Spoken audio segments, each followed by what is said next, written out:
सतगुरु हमारे जीवन को निखारने के लिए एक से एक बेहतरीन टॉपिक, एक से एक बेहतरीन टाइटल हमारे लिए लेकर के आए हैं कि मैं आत्म मंथन करूं। मैं क्यों आत्म मंथन करूं? मुझे क्या ज़रूरत है? क्योंकि मेरी दृष्टि तो दूसरों के दोषों, दूसरे के अवगुणों को एकदम देखती है। मेरी उंगली एकदम उठ जाती है। आखिर क्या दोष दूसरे के अंदर ही होते हैं?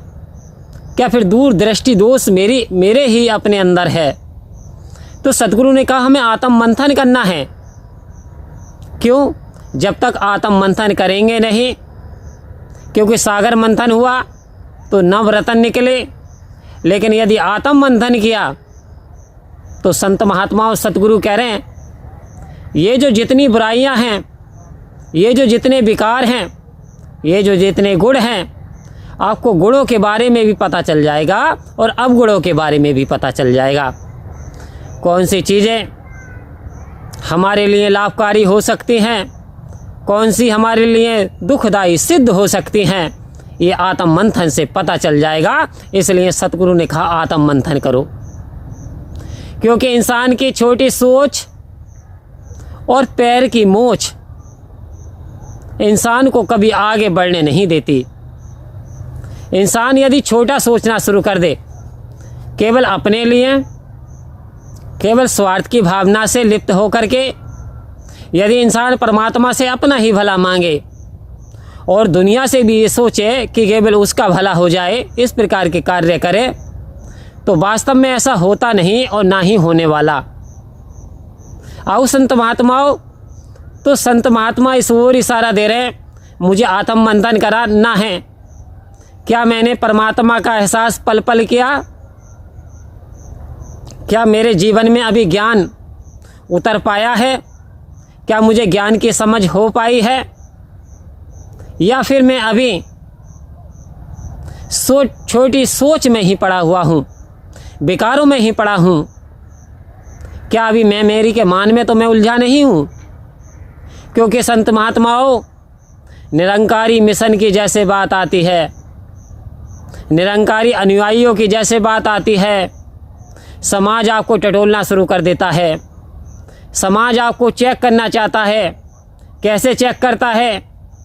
जैसे दाल यदि पतीली में बन रही है और दाल जो गृहिणी होती है, उस दाल को गृहिणी पूरा नहीं टटोलते, पूरा नहीं देखते, बस रमचा डाला, कोई ऐसा बर्तन डाला, चम्मच डाला दाल के अंदर और कुछ दाने उस दाल में से निकाल कर हाथ से उसने मल के देख लिए और उसने जो दाने उसके हाथ में आ गए, यदि वो गल चुके हैं तो उसने समझ लिया कि दाल गल गई है, अर्थात पूरी दाल का पता उन दो दानों से निकल पाया है। तो सद्गुरु इस ओर इशारा दे रहे थे, समागम में टाइटल के जरिए मैं आत्म मंथन करूं। कहीं दाल के वो दाने, कहीं मैं तो नहीं हूं। आओ संत महात्माओं, क्योंकि यदि एक व्यक्ति का किरदार, करैक्टर लूज हो जाता है, यदि एक व्यक्ति सद्गुरु के अकॉर्डिंग नहीं चल पाता और ठप्पा लगा हो कि निरंकारी मिशन का अनुयायी है, और पता ये चलता हो कि शाम को पौए का सहारा लेता हो, शाम को इत्यादि दूसरे नशे का सहारा लेता हो, तो वही समाज चेक कर लेता है ये निरंकारी मिशन के अनुयायी हैं, ये निरंकारी मिशन के महापुरुष हैं। फौरन से पहले समाज ये चेक कर लेता है कि पूरी दाल अभी गली नहीं, पूरे महापुरुष ही ऐसे होंगे। तो आओ संत महात्माओं, सतगुरु कह रहे मुझे आत्म मंथन करना है कि कहीं मैं ऐसी गलती तो नहीं करता चला जा रहा, कहीं मैंने सतगुरु के वचनों को अभी केवल सुना है, केवल पढ़ा है, लेकिन उसे अपने आत्मसात भी किया है? क्या मैंने मनन भी किया है कि आखिर सतगुरु चाहते क्या हैं? आओ संत महात्माओं, मानुष जन्म अंत की सीढ़ी फिसल गई तो वारी गई, और कहे अवतारी 84 वाली करी कमाई सारी गई। कह रहे मनुष्य ये तेरी अंत का जामा है, अंत की सीढ़ी है। यदि तू इसमें भी ना संभला, तूने इसमें भी आत्ममंथन ना किया, तो वास्तव में फिर जीवन सुंदर बनने वाला नहीं है। वास्तव में जिस उद्देश्य के लिए तेरा जन्म हुआ वो उद्देश्य पूरा होने वाला नहीं। अभी बात करें सिनेमा जगत के, क्योंकि सभी यहाँ पे एक्टर हैं, सभी अपना अपना रोल निभा रहे हैं। तो धर्मेंद्र जी का जो कि एक अभिनेता एक्टर, तो जाते जाते एक बात आप भी कह गए कि पूरी जीवन इंसान प्राप्ति के चक्कर में लगा पड़ा रहता है। कोई कहता मेरी शान शौकत ऊंची हो जाए, कोई कहता मेरा नाम ऊंचा हो जाए, कोई कहता मेरा कारोबार ऊंचा हो जाए। हर इंसान हर तरीके से प्रयास फिजिकलिटी को, मायावी पदार्थों को बटोरने में लगा रहता है। और कह रहे हैं जो असली हकीकत है जीवन की, जो जीवन की खुशियाँ उनसे वंचित रह जाता है। तो अंत में कह रहे हैं ऐसी फिजिकलिटी, ऐसे आराम, इनसे क्या लाभ, इनसे क्या फ़ायदा, जो जीवन के अंतिम क्षणों में आनंद की अनुभूति ना हो, जो इंसान जीवन के अंतिम क्षणों में अकेलापन महसूस करे। क्योंकि शिक्षा कहीं से भी ली जा सकती है। वो कहना चाहते भाग दौड़ इंसान करता है, लेकिन ये बात कही थी शिरोमणि गोस्वामी तुलसीदास जी की पत्नी ने।